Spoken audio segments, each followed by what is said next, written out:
there were a lot of different topics that were covered at the conference, and the list that I have here is sort of broken down by subject. And what I did is I put it in order of the most number of people submitted that wanting to hear about it. So the first category is membership issues, and then there's a category about volunteer issues, etc. And these membership issues were ones that were mentioned the most, very closely followed by the most number of people wanting to talk about volunteers. So I think that we should jump into membership questions, and then we can talk about where to go from there. I do want to say at the outset, the volunteer questions, volunteer management, recruitment, retention, how do you get enough volunteers? This is, of course, a perennial issue and the one that every village deals with over and over again.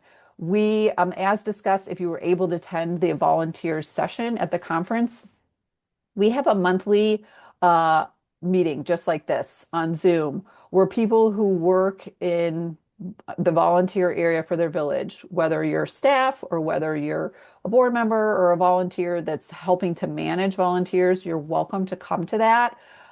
We discuss these issues every month and pick different issues to talk. So I'm going to suggest that we don't cover that today, and that instead, if you or your village want to participate in that, to please message me, and I will add you to the Google group that this volunteers group has. The volunteers group was started by staff at DuPont Circle Village and Silver Spring Village, and it's such a great resource. So I'm going to connect you into there, and then you can, meet with that group to talk about volunteers.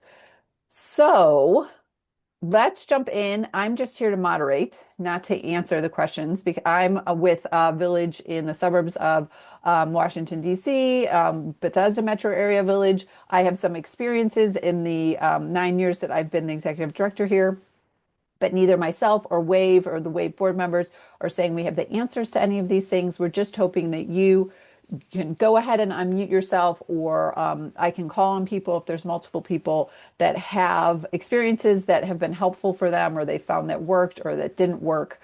And I'll just moderate the discussion that way. So, on the membership side, the topics that people raised that they wanted to talk about were caring for members, whether villages have case managers or if they have care committees or other structures that help care for members. This was a topic at the WAVE conference. Whether any villages use community health workers. And then, sort of in a separate arena about membership, is membership models and fees. If somebody doesn't renew, are you trying to capture that? And I'm super personally interested about that one. And how you grow your membership. So, if anybody is here that had submitted that they wanted to talk about case management or caring for members, or have any questions or input on that, do you want to go ahead and just jump in? Anyone? Do we not have anyone here that actually that was the one that they wanted to hear about? Because if not, we will move on to use your time the best. Okay. All right. We will move on from that. Is there anybody here that does want to talk about membership models and fees, and growing membership?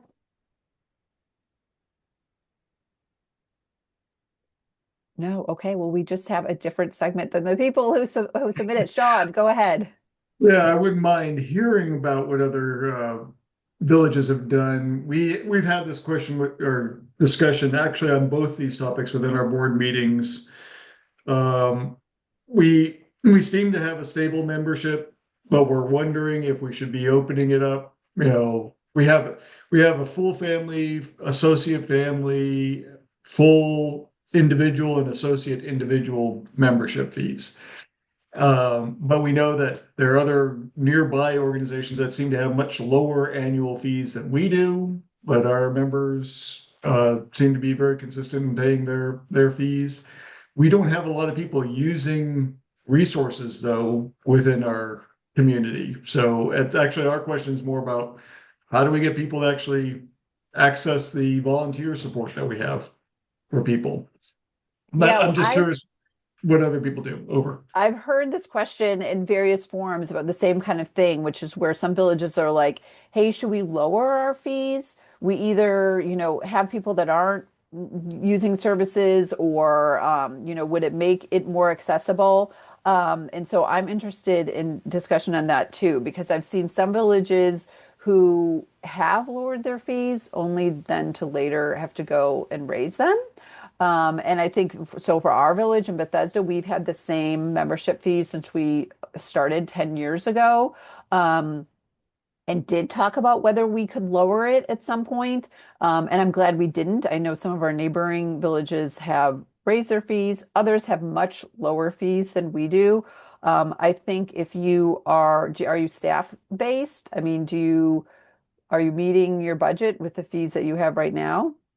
Yeah, so we have one staff member, administrative assistant type position, and that is where the majority of our funding goes to that staff member.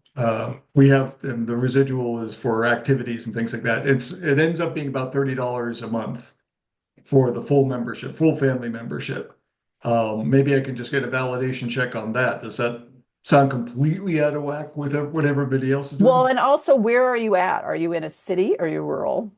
We're suburbs. We're up in Silver Spring, up north of the ICC. Let me do quick math. Yeah, do other people just want to either I, wave or put in the chat or anything to help Sean with like a gut check on that amount? yeah, Hi, it's Sean. like I'm Ava from DuPont Circle Village. How much do you pay? How much do your members pay? it's the full family membership is $350 a year. So that comes out to be 300 or $30 a month, and the individual is about half that. Okay. Oh, really? So that's really low, isn't it? Yeah, Because ours are would work out to $25 a month, and I'm putting that in um per person. Yeah, it is low. We are one of the lowest ones in the district. There are 13 of us, and our individual is 400 and our household is 700. okay. All right, so that's useful. I'll feed that back to our board because, like I said, our membership has been stable. We haven't heard any complaints from members about the fees, but still, we're wondering people aren't accessing the resources, and we're wondering if it's kind of a small village. We only have 66 members or 67. So we're wondering if we lowered our fees, would we get more members? Is that something we need to do, or are we serving the community that is interested? Right. In our experience, we don't, even though we're very large, we do not we offer a full range of services, and our members usually join for the social aspect. Our volunteers are not very busy, and so I would not lower your fees. But I mean, that's just my opinion. But yeah, that's not unusual for some villages. I know some of our villages are entirely overrun by just volunteer services, but there are a few like ours and yours that they don't access their services. A lot of our members don't. Yeah, we have the sense that the social activities and community activities, that's really what people do. And that it seems to make sense. That's a great way to engage with members. So if someone drops out of a group, we know, well, maybe someone should go check on them, make sure everything's okay at home. We've also had discussions about care committees and how to care for people that are need services. We're actually a little bit worried about the liabilities associated with that type of thing. How do we don't have licenses, don't have licensed professionals. Does that put the village at risk? Over. Yeah, I love that. Now that you've raised that, and maybe we could circle back because there are some villages on here that either have a social worker on staff or have care committees. I'd love to hear about that. We do not. And we function, it sounds like a lot like you do as well, where we do provide services to a certain segment of our membership, but most people are joining for the social. And that is still a good way to keep connected with people and know when something's going on and they need help. And so, should we take the next step and have like an official care committee? For those that were able to attend that session at the WAVE conference, there are models for how to do this with like really frequent meetings and check-ins and stuff, which I think is beyond what my volunteer scope can do. If there's anybody on here who does something like that and has any thoughts on how to avoid liability or sort of how far you're going in the care committee part of it, I would be really interested to hear. Like, I can address that. So again, I just want to make it clear because I know a lot of villages aren't as large as ours. So we are large. We have a full case management team, which includes a social worker and a nurse who specializes in geriatrics. But they have their own insurance. Yeah. That's part of their contract. It's actually it's we figured that I've been in my role like Elizabeth about 10 years. And at the beginning, we had our health and wellness committee. It was there seemed to be a number of health professionals, including nurses, on the committee. And what they created for us was this continuum of care. And they realized like the first 5 years of village a member who joins, they usually join for the social aspect. But as they get older, and our long-term members, they start needing a little bit more help. And so about the 7th or 8th year, they're going to need something like a social worker just for referrals, mostly resources. And that's exactly what happened in our village.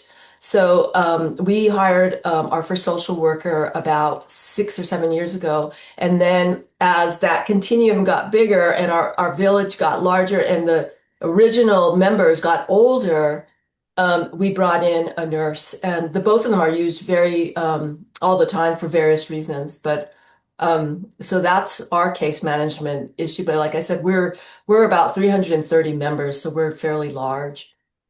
And so these are professionals you brought in from outside. These aren't necessarily people that are in the village.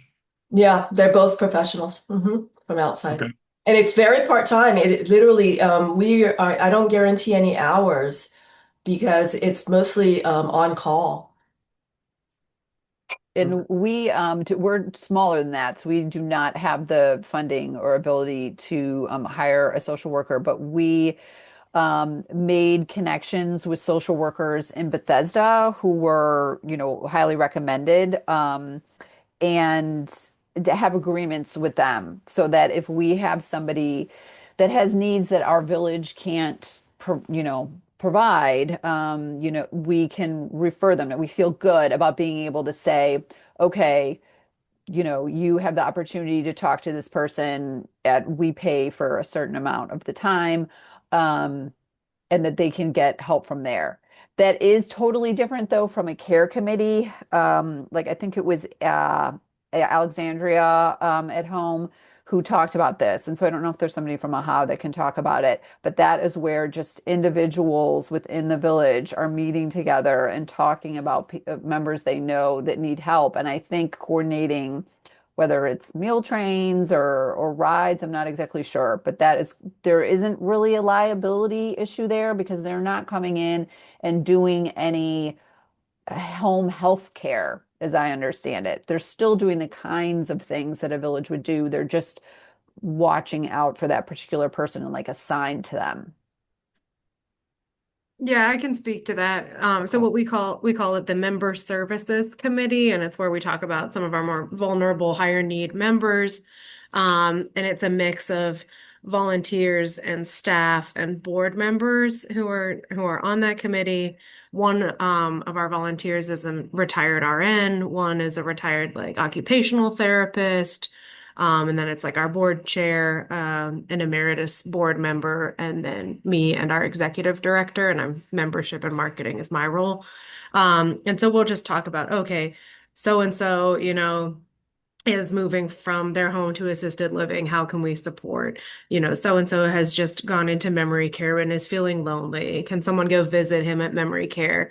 That kind of stuff. So it is still within the purview of the villages. Eventually, we'll have conversations with people, connecting them to further, services along that continuum. For us, that's all external, right? We don't have social workers. We don't, do home care stuff, medical stuff at all. So eventually it usually falls to our ED to have conversations with people who are still trying to live in place when maybe they could still do so with extra supports, or it is time to move on to like assisted living or even memory care. So sometimes we facilitate those conversations. And that meets monthly, the Member Services Committee. Yeah, that's so great. That's a great model. I just want to say one thing for people that do not have the funding for these types of services.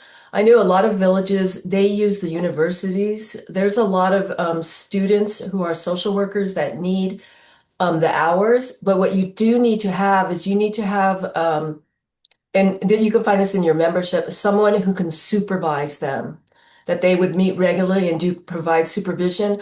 Capitol Hill Village actually always has about three student social workers from Catholic University.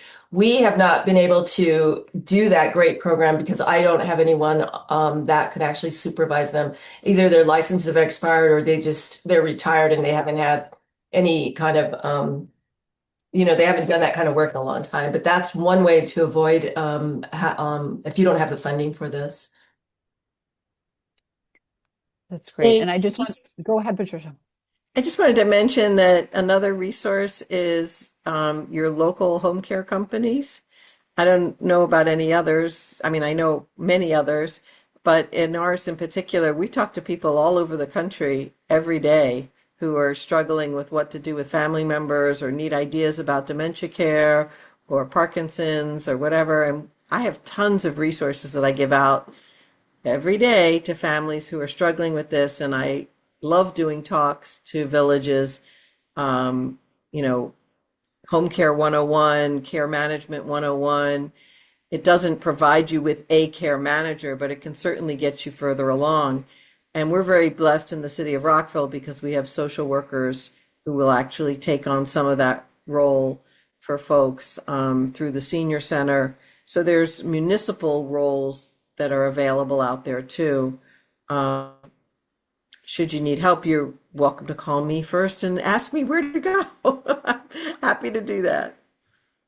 That's I'll put my awesome. Thank info in you. the chat. Please do.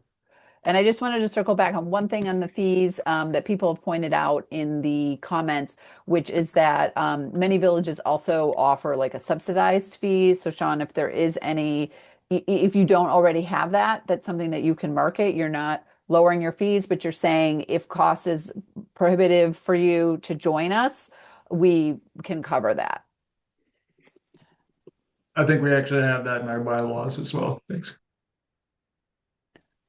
Okay, great. Well, I'm glad that we got to talk about the member issues that people had submitted. Then there was one person that had submitted, and I see they resubmitted in the chat here about talking about how villages do data collection when a member doesn't renew.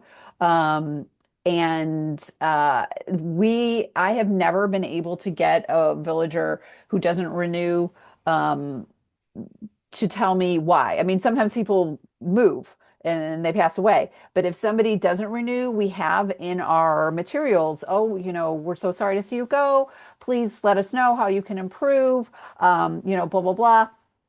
Nobody ever in the 9 years has told me that there's like been a specific problem or like anything that we could actually address.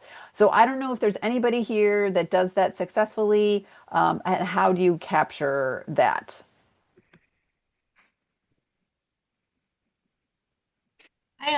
Yeah. Hi, everybody. I'm with Arlington Neighborhood Village, and I'm the one who posted that question in the chat. So thank you for noticing it and verbalizing it.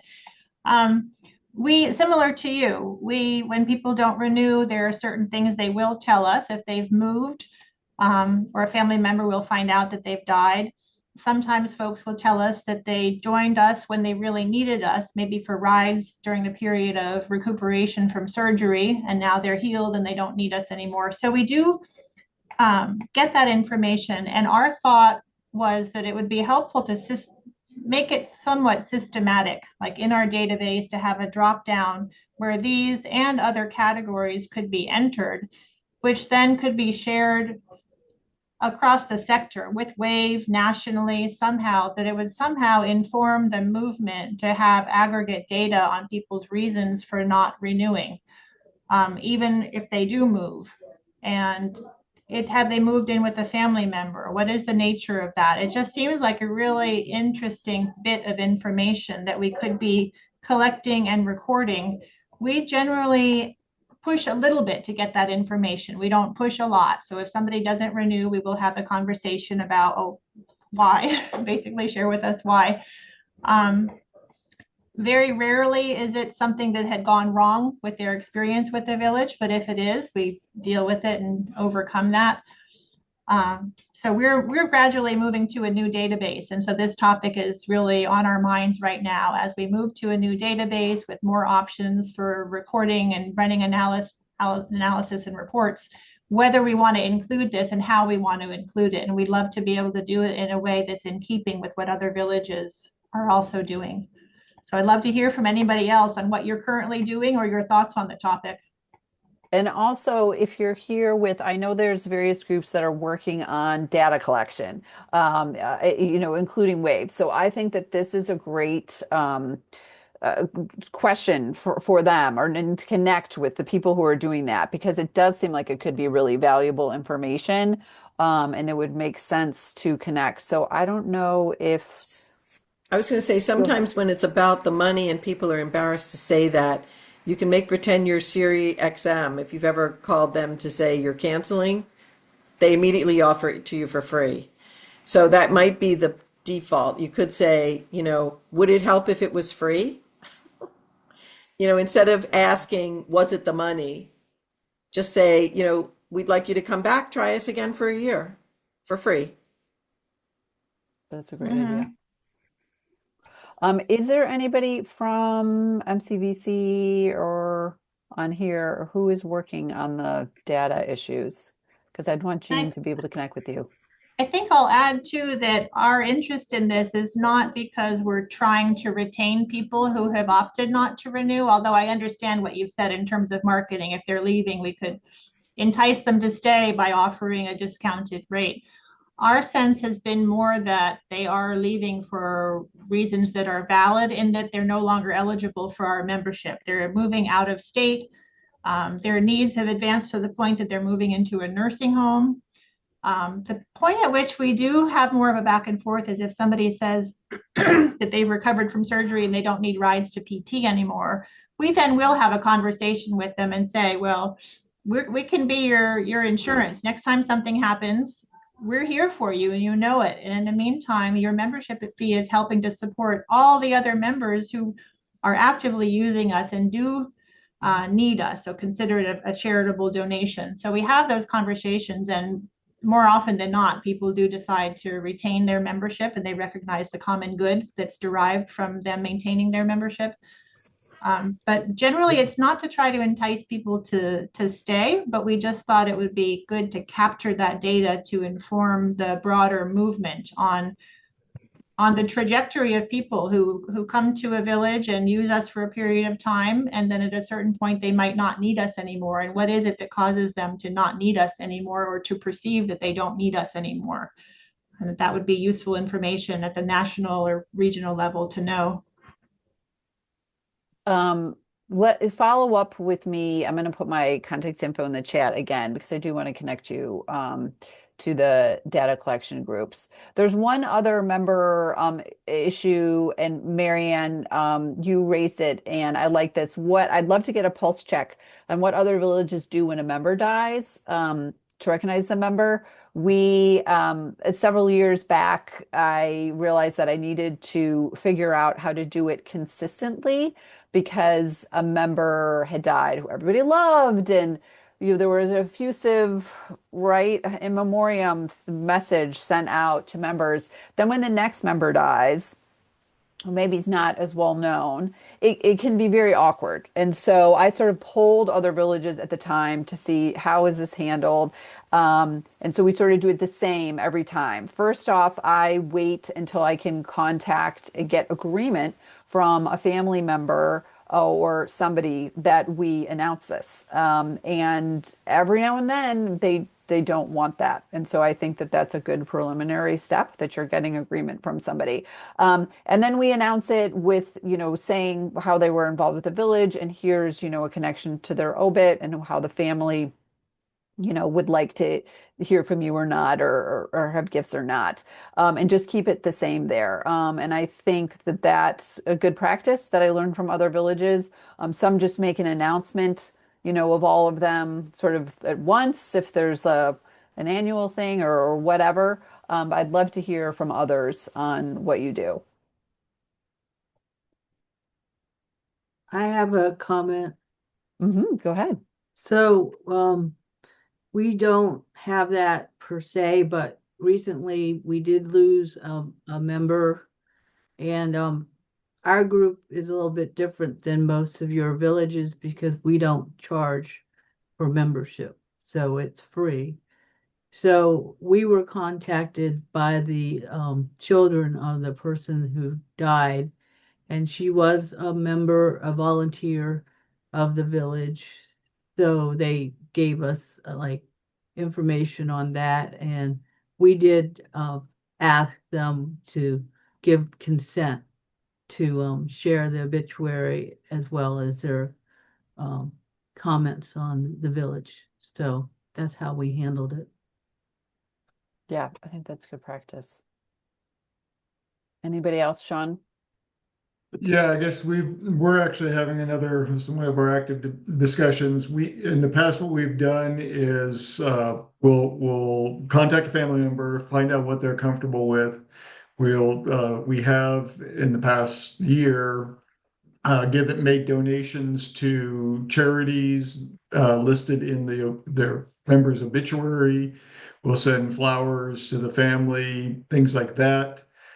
We do think though that there's a need to clarify and have explicit our policies around this, because we are concerned, like you are, Elizabeth, that if you do this one thing for one member and not for another member, that can have repercussions. So we want to have very clear policy around, this is what we're going to do. This is how we handle a situation. There will be families and members that don't want anything done.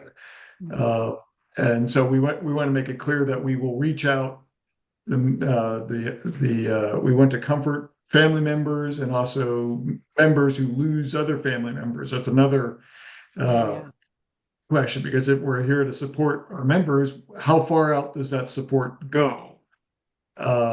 So we're trying to clarify our policy around it, have some kind of written statement around those things. But what we've done is flowers, donation to charities, things like that. Over. So the village is paying for the flower arrangement or the donation to the charity on behalf of the village. That is correct. And the amount has been consistent, but there's nothing written down about what that amount should be. So that's another thing we need to clarify. Yeah, that's great. And that might change too if you're growing. I mean, depending on how much you want to put on the budget to that. Yeah, Ava. I just want to add, yes, we do exactly what everybody is saying. We announce it, but after confirming that the family wants us to announce it and exactly get the correct information. The one additional thing we do, and it's only because of our location, our offices are located in the Friends, the Quaker House, and so there's a lot of meeting areas. We offer to help them if they need a space for any kind of celebration or memorial. Because if they go through me, they get the rooms for half price. So we do always offer the family that, and about 90% of the time, someone takes us up on it. And so they just have their service here. That's such a nice benefit. Wow. Anybody else have something different or problem that you had with this? Okay, great. So I am, as I mentioned in the beginning, the next biggest, the most number of people wanted to talk about volunteer management. I'm going to put my email address here again so that people can be added to the volunteer discussion Google group. But before I guess we move away from that topic, is there anybody here that had something like really pressing, or something that you don't think would fit into the volunteer discussion Google group, and you want to raise it now about volunteer management?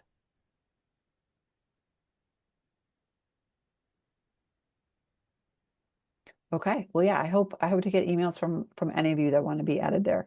It's been great. Okay, so the next biggest category, I sort of lumped things together that were about communications, sort of. And some of these are too broad to talk about today, like newsletters generally, social media generally, websites generally. I'm going to say if you're here to talk about one of those, put it in the chat or raise your hand and say, specifically what you wanted to get feedback on those. I think their topics, I'm going to make sure that I circle back before the end of this meeting on figuring out how to title and group future topics so we can go back to those. There's a couple good questions in this category. um, how do you do outreach to neighbors, right? You don't have their contact information yet. We talked about this somewhat at the WAVE conference in the volunteer management arena. How are you reaching out to people that don't know who you are yet? You want to introduce yourselves to them. What have people used that has worked? And this is related to sort of the second bullet here. How do you reach isolated individuals in your communities? So if anybody has thoughts on that, feel free to unmute.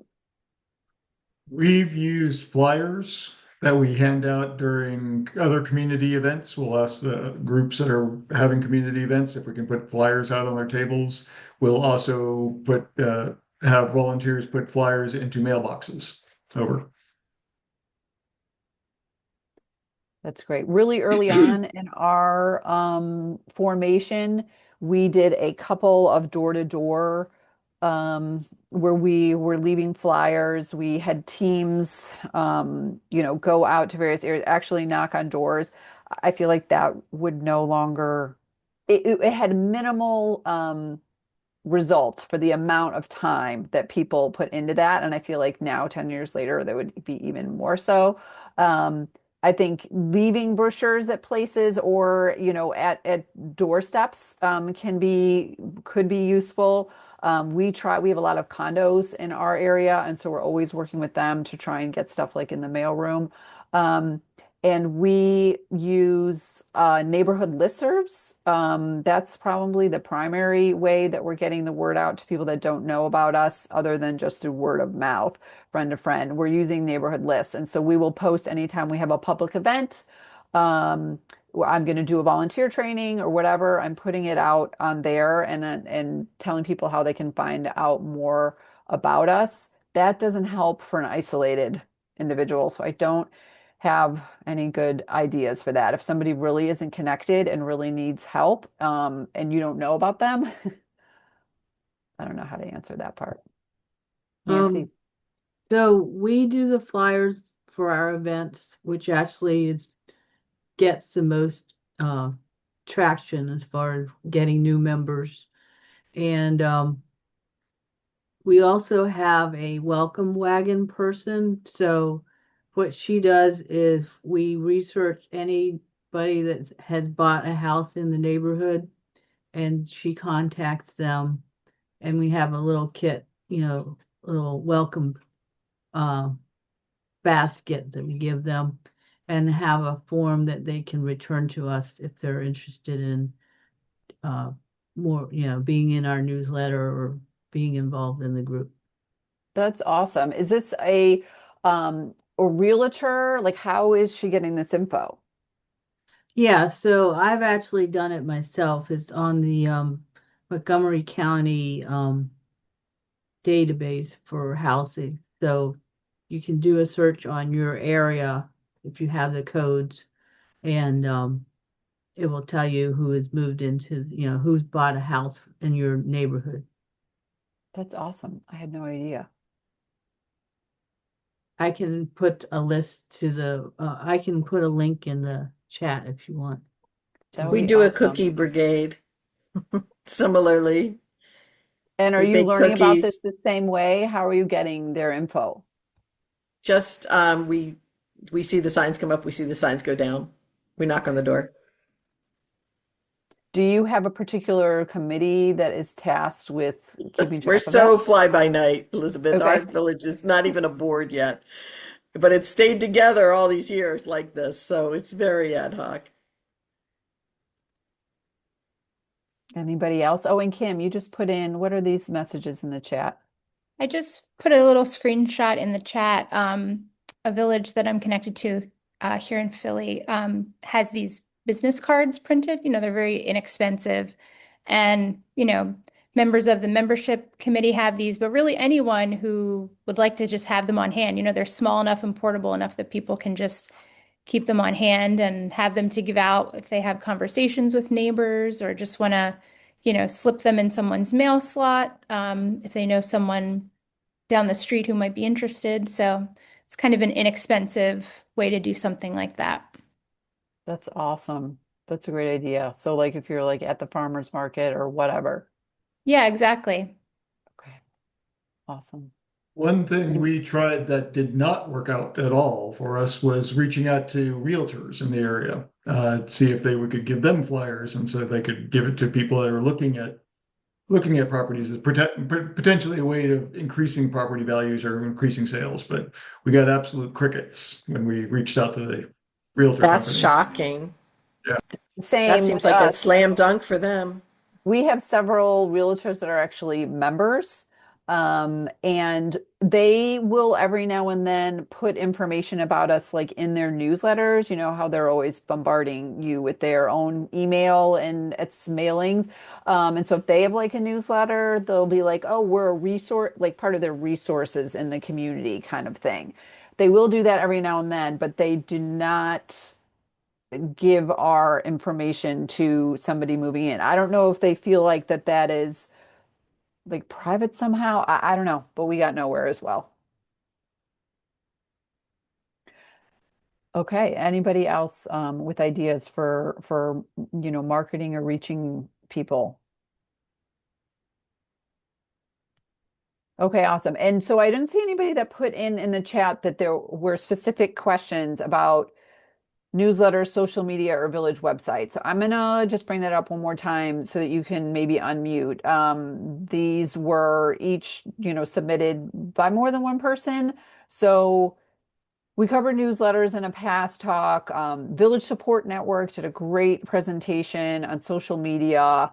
And so I'm going to feel like those are things that we are not going to have a mutual support session again on. There was also a great website presentation at the WAVE conference, which the materials are for on our website. But is there anybody here that wants to raise a specific question for that?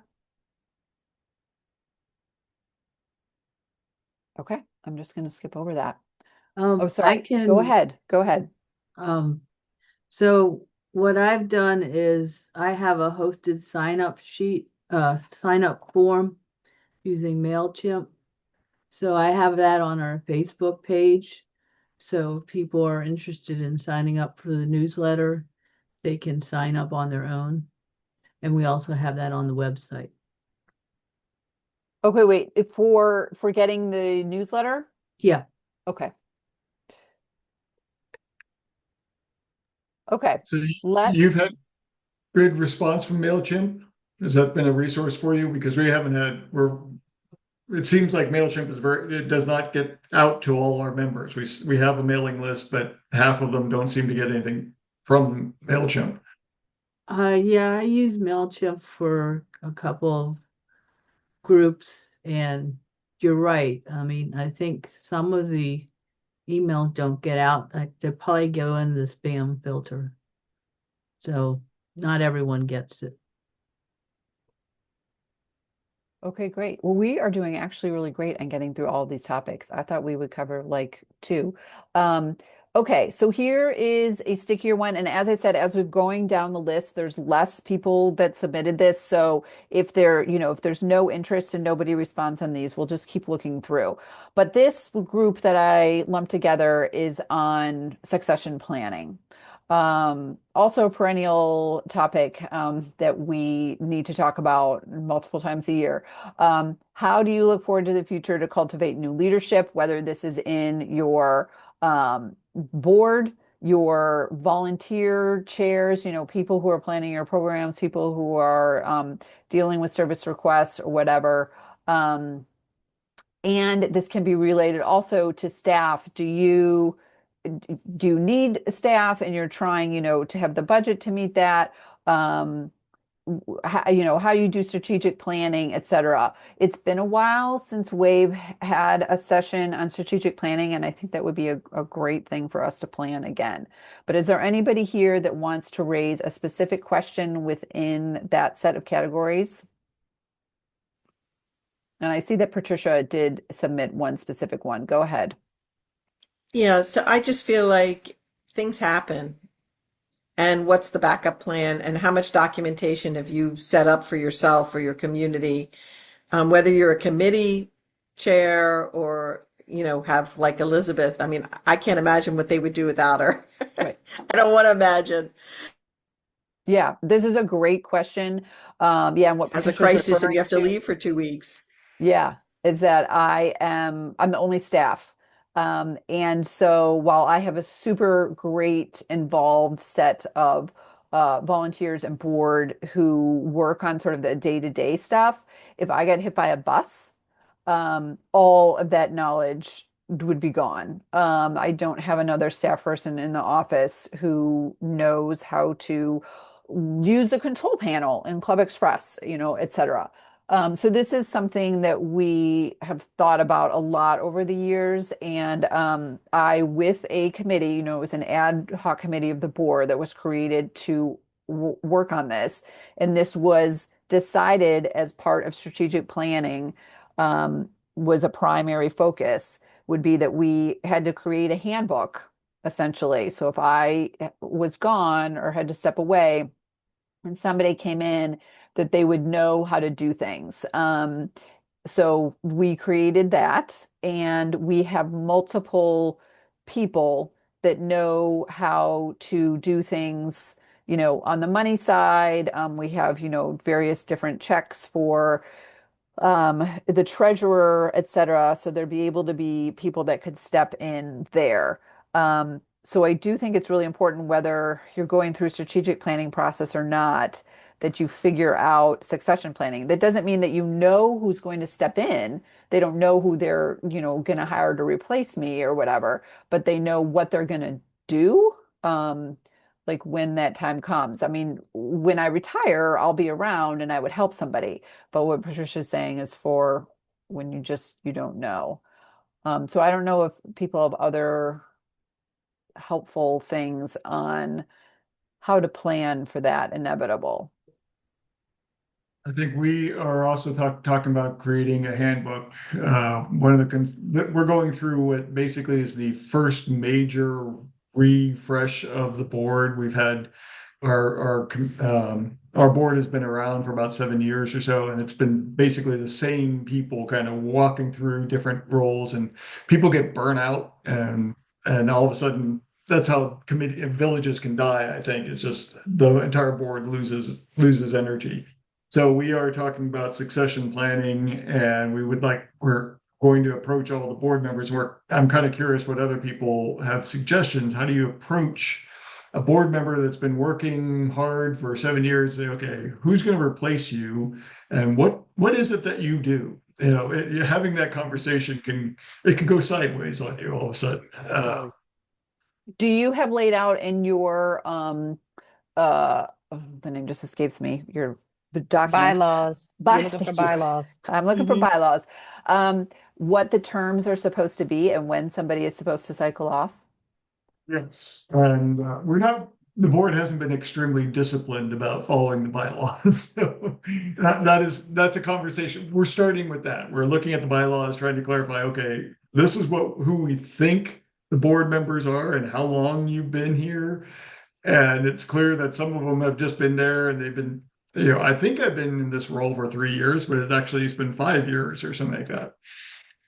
So getting the current board to really acknowledge, the bylaws and try to refresh exactly where we are at right now, and then try to come up with how do we go forward from there. We were exactly in that situation when we were, younger in the stage that you're at now. And then we did just start, it sort of was like a culture change. We started with a spreadsheet. Okay, let's enter where everybody can remember that they started. We're going to start tracking how long you've been here. It's been 3 years. Okay, it's time for us to talk about who your ideas are for following you. And it took a couple changes, of the board to get into the cultural mindset of one person can't be the president forever because then nobody will want to take on your job because it's too hard. And we are going to have a nominating committee every year, and they're going to look for the people for replacements for people whose term is up. And thanks so much for serving. And it definitely took a while. Sorry, Veronica, were going to say something? I was going to say, yeah, we have term limits. I think term limits are really important for a number of reasons. Ours is, I think, 3 years. And then we have a governance committee, which is in charge of replacing or looking for new board members. We've partnered with sort of like volunteer match type sites that are local to our city. It's specifically Volunteer Alexandria has ways you can just post for different volunteer needs. So we posted for board members. They also have a program that had kind of a speed networking, specifically a board impact program that Volunteer Alexandria put together. So people who were very much like specifically looking for board service could be connected to area nonprofits. And we got people that way. And then one other thing I would say is we have 3 emeritus board members. And so that can soften the end of someone's term a little bit if they want to stay on and be a non-voting emeritus type person. Have you found any problems with the emeritus? I've heard from some villages, and then No, it makes it harder. Okay. I don't think so. I'd also like to add, if you have committees, active committees where you don't have to be a board member, that is another way for them to continue to serve, but they are not voting on anything. So they're still involved, especially if your committees are active. Oh, and my name's Kiana. Nice to meet all of you. I am the contractual ED of the Montgomery County Villages Consortium. But I just wanted to add that committees are a great way to keep people involved still, but not necessarily voting on decisions. Yeah, that's a great tip. And Veronica, that's all really great resources. It depends too whether your village, like we only have members serve on the board. And I know a lot of villages are not like that. They're looking for people with specific skill sets just out in the community, which is a great way to do it. And so it can depend on the culture in your village. Especially when you're looking for a treasurer, because it's really hard for us to find somebody with leadership that's skill. going to want to do that. Is there possibility to create sort of a template handbook of what you should have, like, what you're building, Elizabeth, and what the other gentleman was talking about? It's like, it almost seems like that would be something we could create a template handbook that you just fill in the blanks in case your board member leaves. Here's the fast fix. I think we could, but I think it would be such a generic outline, right? Because my chapter headings in my handbook are, this is who you call about insurance. But that would be ideal for folks who haven't got anything. Yeah. Okay. Just give them the nudge. That's what 5 Wishes does. When we talk about advanced directives, there's like a blanket questionnaire, but it's really up to you to fill in the details. But at least it gets you started. Maitland. I'm also wondering if there's an abundance of veterans in any of your villages, and if you do anything special for veterans. Well, let's wait to keep that. Put that in the chat so that we don't lose it. Maitland, go ahead. Thanks. I just wanted to ask whether any of the other villages have experience with a sort of systematic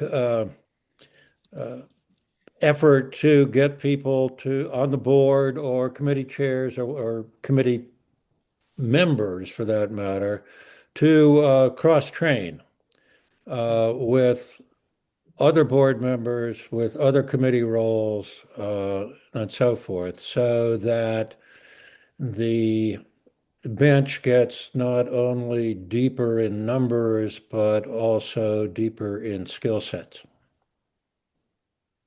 That's awesome. Has That sounds anybody wonderful. taken that on?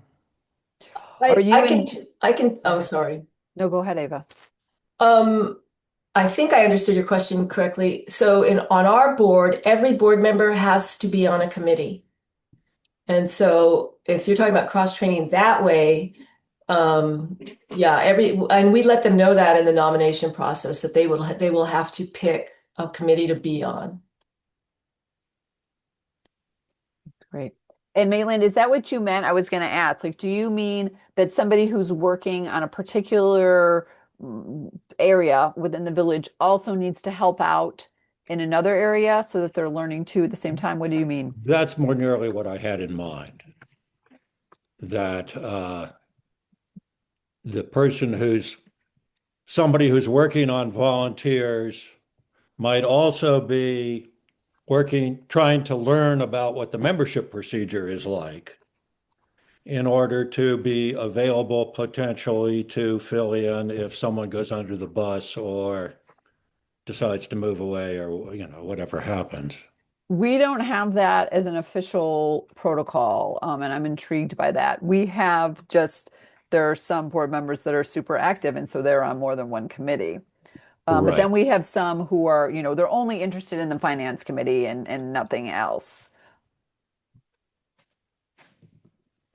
We've talked Okay, about well, that. thank you. We've talked about the same that Maitland is talking about, but we don't have the horsepower, the bench depth, for people that have two roles. It's enough. That's all they can do just to do the one role. But it is something that we've talked about. I'm curious, Eva, you said that every board member has a committee assignment.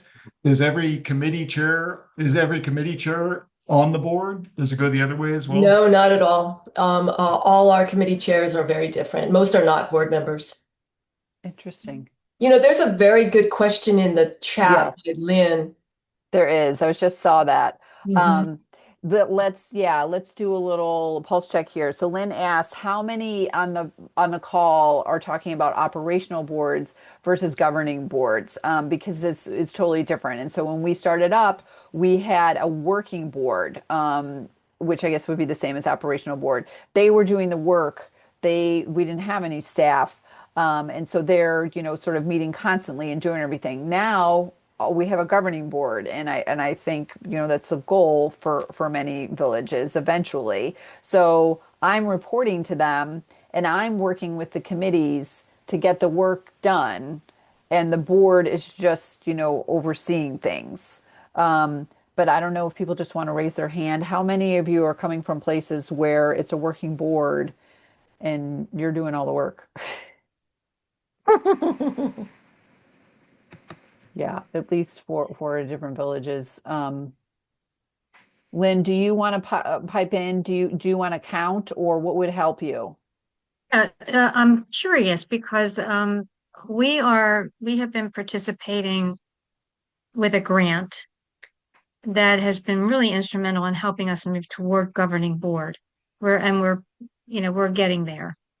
And problem is finding enough people to fill positions in all the places we go, as I'm hearing here as well.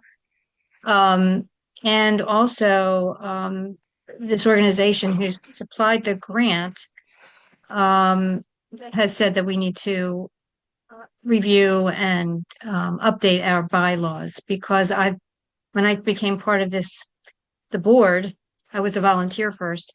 Then I became part of the board. I found that there were a lot of things that were really out of whack as far as governance is concerned. And I became the treasurer first, and now I'm chair. So I'm just curious. We're looking in all directions to find solutions.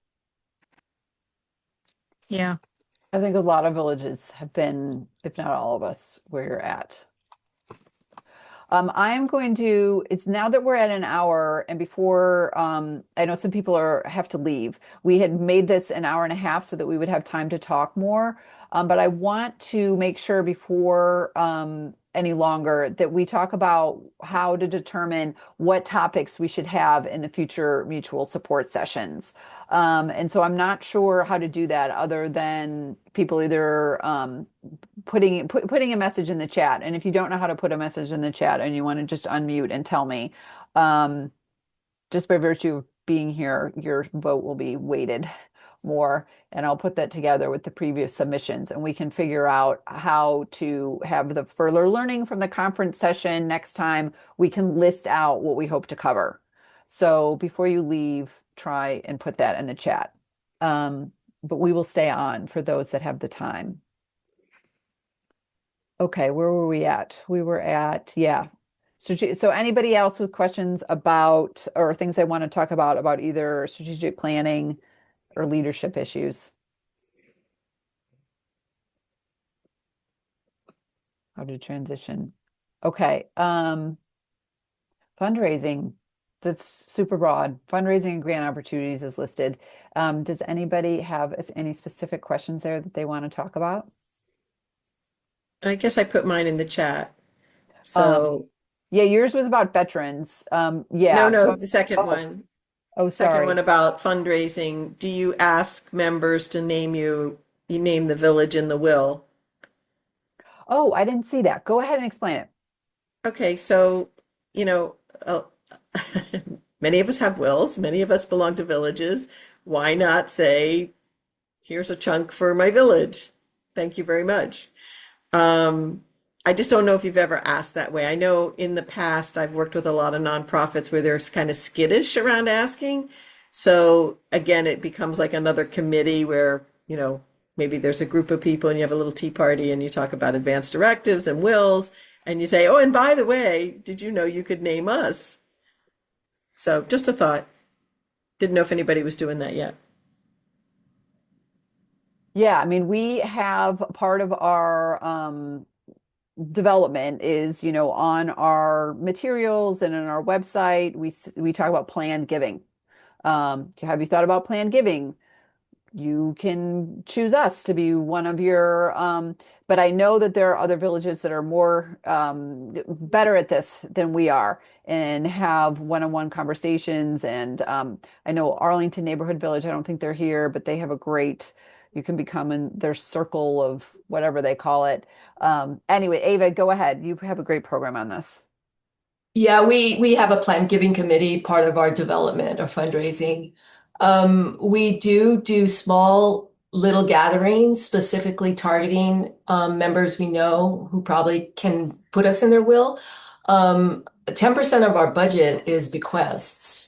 Wow. But this is over a long, we're 18 years old. But yes, and we have commitments. We did a thing, it's called the Founders Circle, and I have in all their files where they have committed, and I know when they do pass how to reach out to their brokers or whatever, all that information is in there. So yes, it's a pretty established program, but I encourage everybody to do it. Any bank or any kind of financial institution will come and talk to you about the benefits. There's a lot of benefits too, especially for people living for tax purposes. And we always stress that as well. We have a pretty good section on our website if you're interested it answers all these questions. But yeah, it took a while, but we're pretty established planned giving program now. That's great. So you're suggesting having a bank or financial advisor or whatever come and talk to membership about, hey, did you know that there's tax benefits or whatever to you to doing this? Yes. Okay. Yeah, that's a great idea. There is a question in here. It's a little bit different than planned giving, but what digital platforms people use for donations? We just use we have Club Express as our website provider, Run My Village. And there's a, donation button in there if people want to give by credit card. Is that what you mean? Or is there anybody else that uses something easier? We use PayPal, and I'm in another nonprofit that, a garden club, and we use, for that group, we use DonorBox.org, I think it is. Oh, that's great. Do you know how much DonorBox with the each transaction costs? I know I picked it because the transaction fee was lower than PayPal and some of the other ones. Excellent. Kim put in a link to the slide presentation on fundraising from the conference. And so just a reminder to everybody, definitely go to the WAVE website because we have all the conference materials where we talked about many of these topics there as well. Anybody else, anything on fundraising? I would like to know if anyone has used Zephy as a platform. It's designed for nonprofits, and there is no fee that the nonprofit has to pay for that. Anyone familiar with that? How do you spell it? Zeffy. Zeffy. No, but I love the sound of that. Have you started using it? We've looked at it, but we haven't started to use it. That sounds awesome. I mean, if you know that it's a legit outfit, that's This amazing. is Sharon Parver from Villages of Kensington. We don't use Zephy, but North Bethesda Village uses Zephy and loves it. I mean, that's So you might awesome. connect with them. Keep 100% of what you raise is what their website says. Exactly. That's huge. There's ads in it, but I think it works well for them. That's a great tip. Thank you for now. Okay, well, that actually is a really good segue into the next category, which was I lumped all the tech questions there. So this is also a perennial question. Is there any technology for websites that will be better than Helpful Village or Run My Village? Because we all have problems with one or the other. Does anybody use something else? I know Arlington Neighborhood Village uses something else, but I don't see them here. This is Sharon again. Okay. Villages of Kensington uses Village Rides that's run locally by the Jewish Council for the Aging. They're amazing, and we're really happy with them, and I can't see ever leaving, but it means we have multiple databases. I don't recommend that. Right. That's awesome. But they're local, they're free for that service, and they're just about to roll out a new platform that works better than their old one. And you have to be in Montgomery County, though. Is that true? I don't think so. I think they have clients. There are versions of this in different parts of the country. You could call them and ask. I didn't realize that. I'll What's the name put of that one again? Jewish Council for the Aging runs Village Rides, and it is what Villages of Kensington uses for our ride scheduling and all services. It's very flexible. It's pretty easy to use. The people who run it are really helpful and available, and it's free. At least it is to us. I think it is to everybody. I'll put the information for the person who runs that program in the chat. Awesome. Thank you. Sure.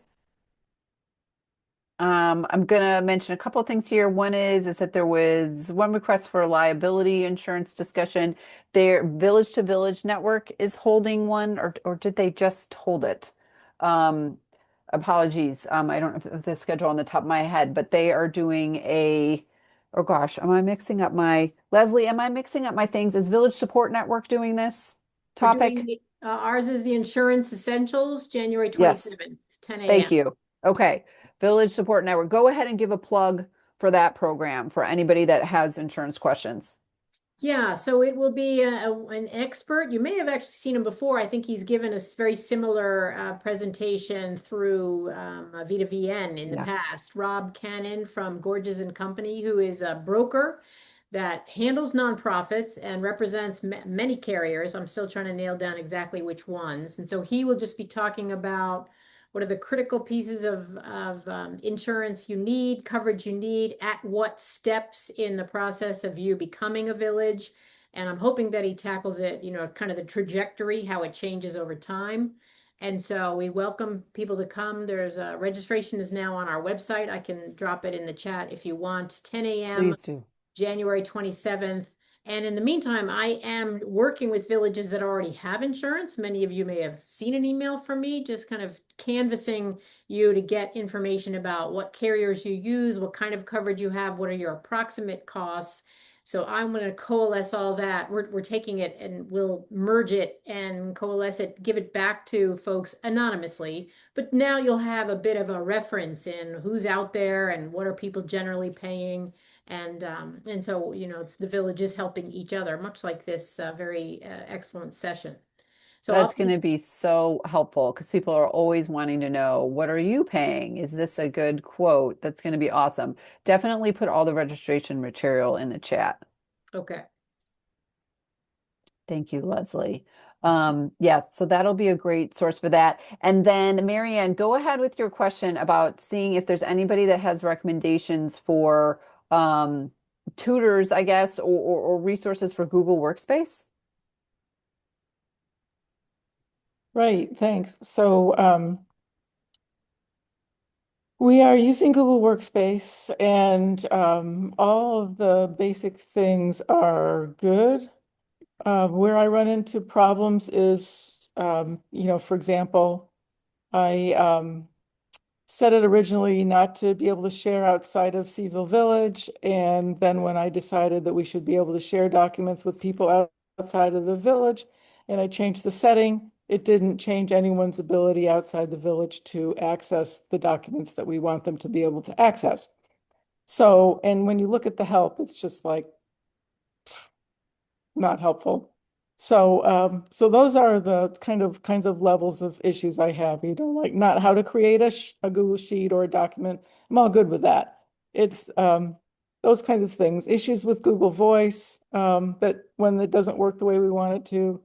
The recent addition of the required two-factor authentication for some people. So I need somebody who really knows about Workspace and Voice. I mean, really knows it inside and out. Does anybody have recommendations on that? Because my only rec is for like an IT guy that we pay, which is so I don't have an IT department. And then I my would be happy to pay out from my own pocket for this. Okay, I'll send you that. Because I mean, sometimes if I can't fix it, then I have to have somebody to call. Does anybody else have recommendations? Oh, sorry, I'm go ahead. putting it in the chat. Acuity is our go-to. This is Sharon Parver again. The Village Support Network might have someone who can help with that as well if you're in Montgomery County. We are in Virginia. Yeah. So that's another place to look. Yeah, Marianne, I'll put my contact information. I'm with both the Falls Grove Village, which is a brand new village just trying to come along, but also a board member of the Village Support Network. We typically operate in Montgomery County, but I might be able to just connect you with a resource. So I'll put my info there and you can ping me. That'd be great. Thank you. Awesome. Marianne, you can email me too. Okay, Kim, thanks.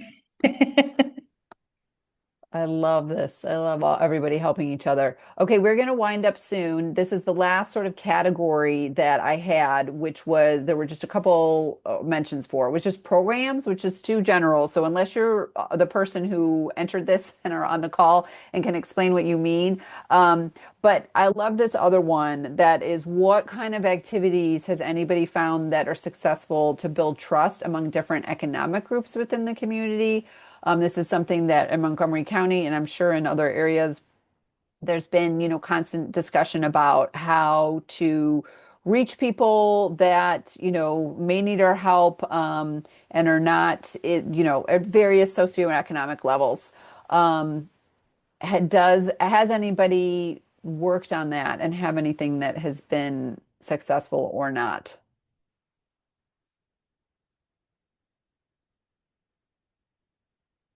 It's something probably we all need help with. Anybody?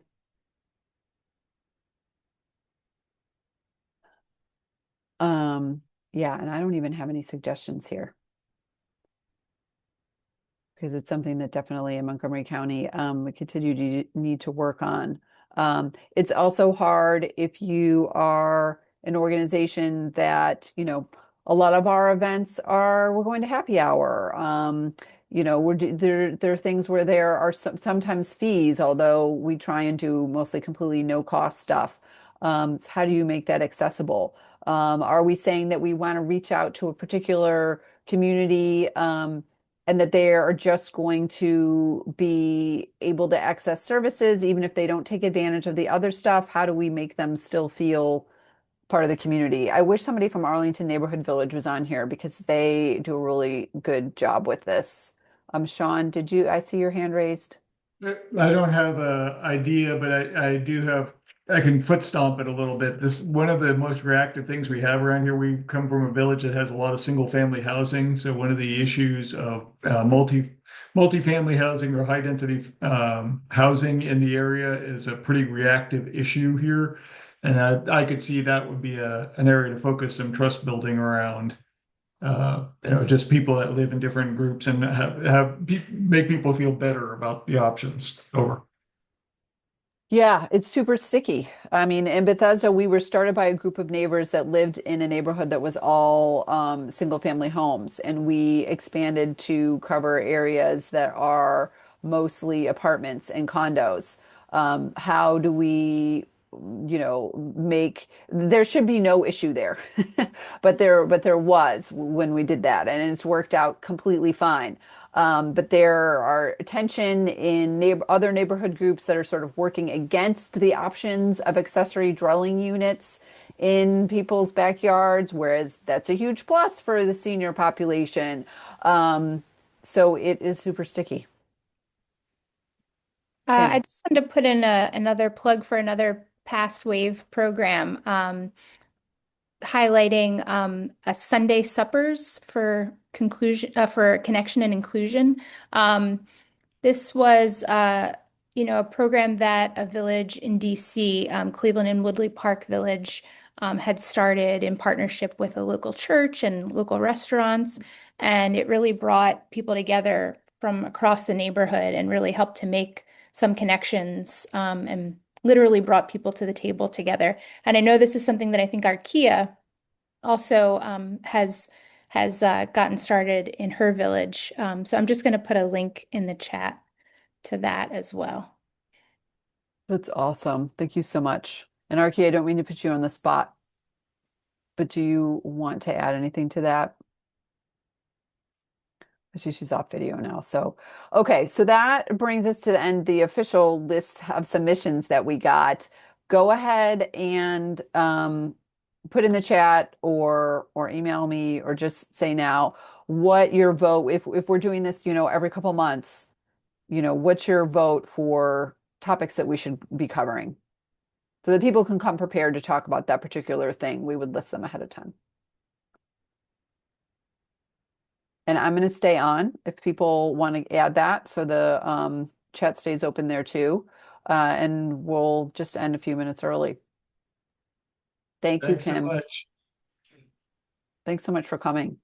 I just thought this was so helpful. I'm sure those particular subject matters will come up again and again. So it could be like, we're going to talk about this every time, but sometimes it's going to be heavier discussion here and there, depending on what everybody's going through. But yeah, that it was depends on who fantastic comes. information. Thank you so much, everybody. Great. One thing that I think would be useful to those of us who are newish is to know what the total membership, what size each of these villages is as people talk. So much of what's feasible seems to be related to size.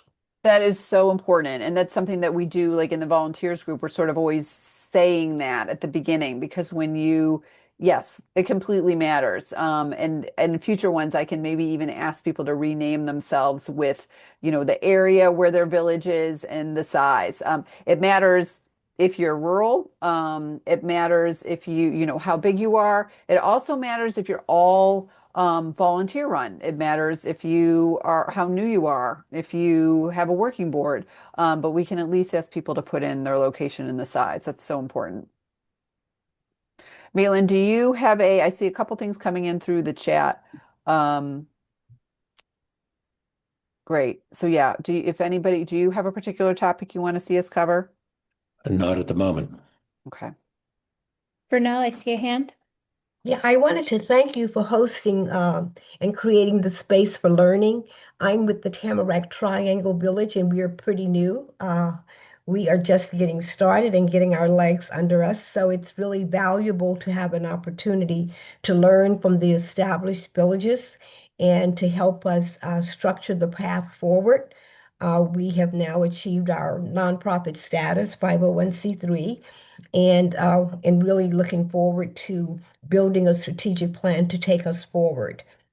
I wanted to also comment on the question about persons from different socioeconomic groups or backgrounds. I think we tend to think about villages in terms of neighborhood boundaries, but maybe thinking about villages in terms of maybe where people gather. And I'm thinking about faith groups, churches. Everyone doesn't live in the same neighborhood, but they gather regularly together. And I'm just thinking that maybe villages can exist within a faith-based organization, and thinking about other ways to approach this. I think the same needs exist and similar structures can be developed. So changing the paradigm just a bit. Absolutely. And I think there are villages that operate that way. And it's a great model. I love that comment. And did I see that you also wanted to be added to the volunteer management group? Okay, great. I'm going to do that now. All right. You were asking something from me and I had stepped away. So Oh no, I didn't mean to put you on the spot. We were talking about the idea of Sunday suppers and ways to bring different. So I didn't know if you wanted to talk about your experience in that kind of thing. Oh, okay. But I mean, yes, I mean, I think Sunday suppers is a wonderful idea. It's now become my signature program in our village. And so it's been a great way for us to get people together and also get volunteers and support. So food always brings people together. And I think the consistency has helped because every month people look forward to the dinner. And then when I'm not having one for December because of the holidays, they're like, you're not having a dinner? And I'm like, no. So it's like, consistency is so, important. So I think it's a great way to bring people together. Awesome. Arkia, would you mind putting your contact info in the chat if anyone wanted to follow up with you about your Sunday suppers? And I'm just reviewing the chat here. Full moon dinner, potluck. That sounds fun. Patricia, are you still there? What is this full moon dinner? I think she had to go. Hi, sorry, I just had to step out for a second. I've been doing full moon dinners just to gather community long before villages came to Rockville. And sometimes have 7 people and we all bring dessert, and sometimes we have 45 people and we have a huge array. We never put a cap on what people should bring or not bring.